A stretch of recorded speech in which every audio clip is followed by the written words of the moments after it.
আমার আবার যখনই ধরেন মনে করেন পেশাব পায়খানা লাগে রাস্তার মধ্যে, আমি আবার মনে করেন কোনো রেস্টুরেন্ট আর নাইলে মনে করেন যে কোনো হসপিটালে আর নাইলে মনে করেন যে কোনো মার্কেটে ঢুকে যায়। তো আজকে এরকম ঢুকছি, হ্যাঁ আমি বাইরে গেছি দিয়ে এখানে একটা অনুষ্ঠান চলতেছে, বুঝছেন, দেয় আপনাকে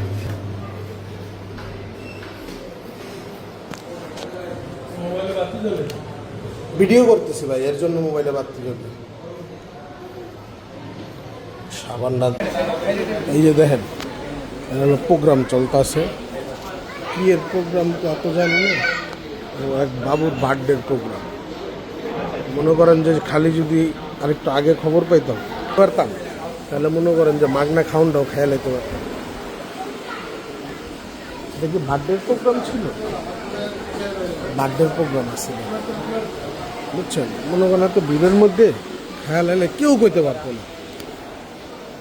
ভুলে গেছে কিছুক্ষণ আগে যদি আমার পায়খানা পেশাবটা চাপ দিত তাহলে মনে করেন আমার এই কাম হইতো, ওই কাম হইতো, পেট পূজা হইতো, আবার ডালাও হয়ে যেত, ঢুকাইতামও বাইরেইতামও।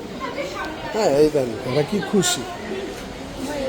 তো মনে করেন সবাই এনে ছবি টবি তুলতেছে, মনে করেন অল্পের লেগে মনে করেন যে সুযোগটা মিস হয়ে গেল। হ্যাঁ মনে করেন যদি আগে তোমার অবশ্য খাবার ওই ভাই বার্থডের প্রোগ্রামের খাবার সব প্যাকেট করে নিয়েছি, পার্সেল হয়ে গেছে, পার্সেল হয়ে গেছে। নাইলে মনে করেন পার্সেল না হইলে মনে করেন যেখানে যদি টেবিল টেবিল সাজান না থাকতো খেয়াল আন যেত, এই সে সমস্যা।